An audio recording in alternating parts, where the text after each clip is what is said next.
एक छोटी-सी गोली आपके शरीर में होने वाली एलर्जी को कैसे कम करती है, जानेंगे इस वीडियो में।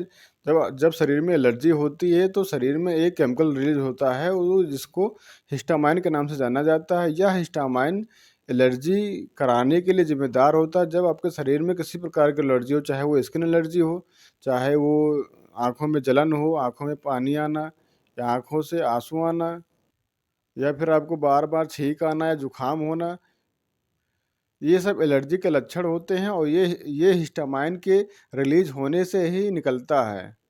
एलर्जी को ख़त्म करने के लिए जो दवा ली जाती है, जैसे मान लिया कि लेवोसिट्राज़िन एक दवा होती है जो 5 चमचे 10 चमचे की मात्रा में होती हैं।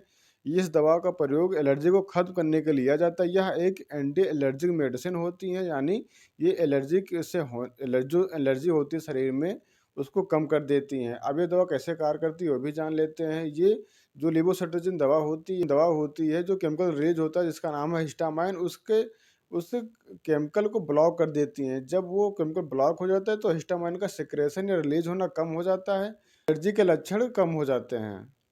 तो हमेशा याद रखें कि अगर शरीर में किसी भी प्रकार की एलर्जी हो, चाहे वो सूखी खुजली हो, चाहे वो ईचिंग हो, चाहे वो फंगस के द्वारा खुजली हो, चाहे वो आँखों में खुजली हो या आँखों से पानी आना हो, ये सब एलर्जी के कारण होते हैं। साथ में सबसे बड़ा कारण इसका ये भी होता है, बदलते मौसम में जो भी एलर्जी होती है, चाहे वो नाक बहना हो, चाहे वो छींक आना हो, बार-बार छींक आना हो, ये सब एलर्जी के ही लक्षण होते हैं। अब यहाँ पर एक सवाल उठता है कि ये जो हिस्टामाइन होते हैं, जो केमिकल होता है, आखिर रिलीज़ क्यों होता है? तो आपको ज़रूर जानना चाहिए कि जो हिस्टामाइन केमिकल होता है, जब शरीर में कोई डस्ट आ जाए या कोई फॉरेन मटेरियल जो बाहर से आ जाए, किसी हवा के माध्यम से या खाना के माध्यम से या किसी अन्य प्रकार से जब शरीर के अंदर जब आते हैं, तो ये हिस्टामाइन रिलीज़ होता है।